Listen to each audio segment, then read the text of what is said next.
네, 성폭행 혐의를 받고 있는 조상우 선수가 사건 당일 음주운전을 했다는 목격자 진술이 나와 경찰이 수사에 나섰습니다. 조상우 선수는 최근 경찰 조사에서 소주 한 잔밖에 마시지 않았다라고 진술을 했는데요. 오늘 관련 소식을 손정혜 변호사와 살펴보도록 하겠습니다. 안녕하세요. 어서 오십시오. 안녕하세요. 네. 말씀드린 것처럼 성폭력 혐의를 받고 있는 조상우 선수가 사건 당일 음주운전을 했다는 진술이 나왔는데 내용을 좀 정리해 주시죠. 이 주장은 목격자 A씨, 그 지인인 A씨의 진술에 의해서 지금 확인이 되고 있는 것인데 주장하고 있는 것입니다. 그 새벽 당일날 12시 40분경에 술을 먹고 지인 A씨의 차량을 조상우 선수가 대신 운전했다라고 지금 이야기하고 있는 상황인데요. 예. 그 호텔 인근 식당에서 술을 많이 마셨다라고 얘기하고 있고 노래방으로 이동할 땐 걸어갔는데 노래방에서 호텔에 올 때 그 지인 A씨의 차량을 이 선수가 술에 취한 상태에서 운전을 했다는 것이고요. 다만 지금 최근 경찰 조사에서 조상우 선수는 그렇지 않고 소주 한 잔밖에 마시지 않은 상태였다라고 지금 진술하고 있는 상황입니다. 네. 예. 자, 경찰은 당시에는 이 혈중 알코올 농도를 측정하지 못한 상태였다라고 전했습니다. 자, 이런 경우에는 앞으로 어떻게 좀 조사를 진행해야 될까요? 경찰에서는 이런 음주 사실에 대해서 뒤늦게 인지를 해서 여러 가지 채취를 하지 못했다라고 이야기를 하고 있고 그래서 위드마크 공식을 이용해서 수사를 할 계획이고 블랙박스라든가 동승자라든가 목격자라든가 특히 이제 식당의 CCTV 이런 것들을 기초로 해서 수사를 할 계획이라고 하는데 네. 사실은 이런 모든 것을 조사하더라도 우리 음주운전은 우리 판례에서 엄격한 증명이 요구된다라고 하고 있거든요. 예. 그래서 정확하게 그 당시에 음주를 얼마나 많이 마셨는지 그리고 속도가 어떻게 됐는지 그리고 평소 이 사람의 주량은 어떠한지 여러 가지 요소들을 고려해서 음주를 했다라고 입증하는 게 아니라 0몇 프로를 했다 이거를 수사기관에서 입증을 해야 되기 때문에 예. 좀 어려운 수사를 하고 있는 상황으로 보입니다. 예. 지금 경찰 조사에서 소주 한 잔밖에 마시지 않았다라고 했지만 일단 한 잔 마신 건 인정을 했기 때문에 그 부분도 좀 처벌 대상으로 봐야 될까요? 한 잔 정도는 사실은 우리가 음주운전을 했다고 하더라도 그 초과 0.05%를 초과해야 도로교통법상 음주운전죄로 처벌을 할 수 있거든요. 예. 근데 사람의 체질마다 다르지만 60kg 정도 넘는 그 성인이 소주 한 2잔 정도 마신 양이 0.05%라고 하고 있거든요. 그래서 예.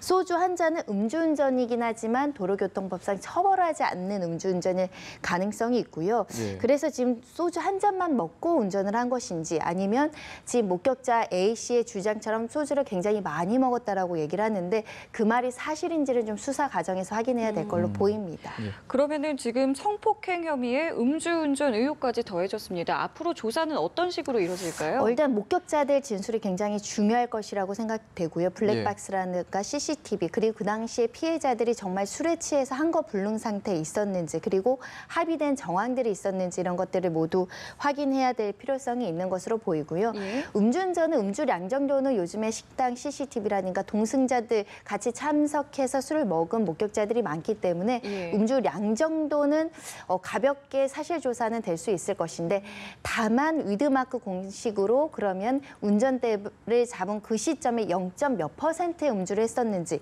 그게 이제 증명이 될지는 조금 어려운 숙제이긴 한데 지켜봐야 될 것 같습니다. 예, 알겠습니다. 자, 이제 다음 얘기인데요. 수원에 사는 20대 공무원 시험 준비생이 갑자기 실종이 되는 사건이 벌어졌다고요. 네, 일주일째 행방이 묘연하고 생활 반응이 나오지 않아서 많은 분들이 걱정하고 있고요. 마지막으로 보였던 게 수원역의 CCTV의 행방이 포착된 이후로 지금 여러 가지 동선이 확인이 되지 않고 있고 특히 휴대전화가 마지막으로 발신된 시간이 오후 7시 30분 용인시 기흥구 주변에서 이제 마지막으로 발신이 되고 꺼져 있다라고 합니다. 예. 일단은 신용카드 내역이라든지 휴대전화라든지 각종의 지금 금융 내역이나 이런 것들이 포착이 되어 있지 않아서 예. 이 어디에 있는지 어떤 사고가 있었는지 범죄에 연루되는 것인지 지금 조사를 하고 있는 상황입니다. 말씀해 주신 것처럼 사고일 수도 있고 아니면은 범죄에 노출될 가능성까지 저희가 열어놓고 봐야 되는 겁니까? 일단은 성인이기 때문에 일단 가족들은 일상생활에 여러 가지 뭐 어려움도 없었고 특별히 가출을 하거나 가족들하고 연락을 단절할 만한 상황들이 아니다라고 주장을 하고 있는데요. 예. 경찰에서는 일단은 여러 가지 가능성을 모두 열어놓고 지금 신변 안전이 확보되는지 여부 먼저 확인을 할 예정이라고 하고요. 예. 통신이라든가 금융이라든가 이런 내역들을 확인하면서 이 사람의 동선 그리고 CCTV를 통해서 동선을 추적하고 있습니다. 예, 알겠습니다. 이제 이명희 전 이루재단 이사장 얘기인데요. 지난 영장심사에서 이제 합의한 피해자에게 받은 처벌 불원서 그리고 분노 조절 장애를 앓고 있다라는 내용의 의사소견서를 제출한 것으로 알려졌는데 이 부분이 영장심사에 좀 영향을 끼쳤을까요? 제가 볼 땐 분노 조절 장애 진단서는 아주 중요한 요소는 아니고 오히려 이제 피해자들로부터 받은 합의서와 처벌 불원서는 아마 영장을 기각하는 데 아주 중요한 참고 자료가 됐을 것 같습니다. 예. 지금 영장 실질 단계에서 수사기관에서 제출되지 않았던 피해자 5명과 합의한 처벌 불원서 합의서가 제출이 됐다는 것이고요.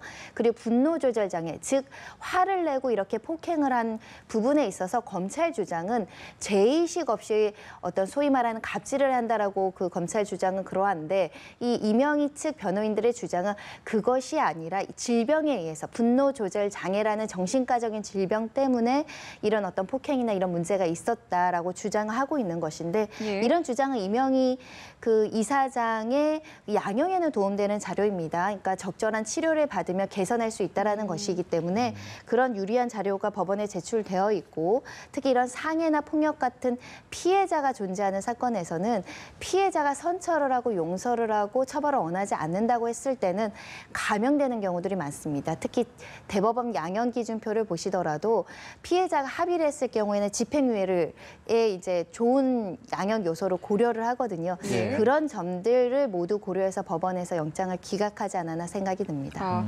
말씀하신 것처럼 합의를 하면 감형을 받을 수 있다라고 하셨는데 그렇다면은 이번 경우에는 처벌의 수위가 어느 정도 나올 거라고 보시는지요? 일단 지금 가장 높은 법정형을 받는 것이 상습 상해죄입니다. 예. 특수 상해죄죠. 1년 이상 10년 이하의 징역인데요. 현재 대법원 양형 기준에 따르면 징역 2년에서 4년 정도 권고 선고형이 정해져 있는데 만약에 피해 회복에 적극적이고 반성하고 자백하고 그리고 그 경미한 상해를 했다. 그리고 피해자들이 처벌 불원을 했다. 그러면 이 모든 범죄들이 유죄로 선고가 된다고 하더라도 집행유예 선고 가능성이 여전히 남아 있고요. 더군다나 일부 범죄의 상습성에 대해서는 지금 양쪽에서 첨예하게 지금 주장이 엇갈리고 있는 부분이기 때문에 유무죄 판단이 또 갈릴 수도 있습니다. 예. 그래서 형사재판 1심 재판에서 아주 검사와 변호인 측에서 첨예한 법률적인 쟁점, 사실관계 주장이 있을 것이라고 예상이 들고요. 예. 가장 중요한 관건은 피해자 합의 여부인데 애초에 영장을 청구할 단계에서는 1명 정도가 합의한 걸로 알려져 있었는데 지금은 절반 이상, 절반 가까운 숫자가 지금 예. 처벌을 원하지 않는다라고 입장이 변화된 상황이기 때문에 네. 좀 여러 가지 이제 어떻게 보면 엄벌한 처벌보다는 선처될 요소들이 많아지고 있는 상황이긴 합니다. 예.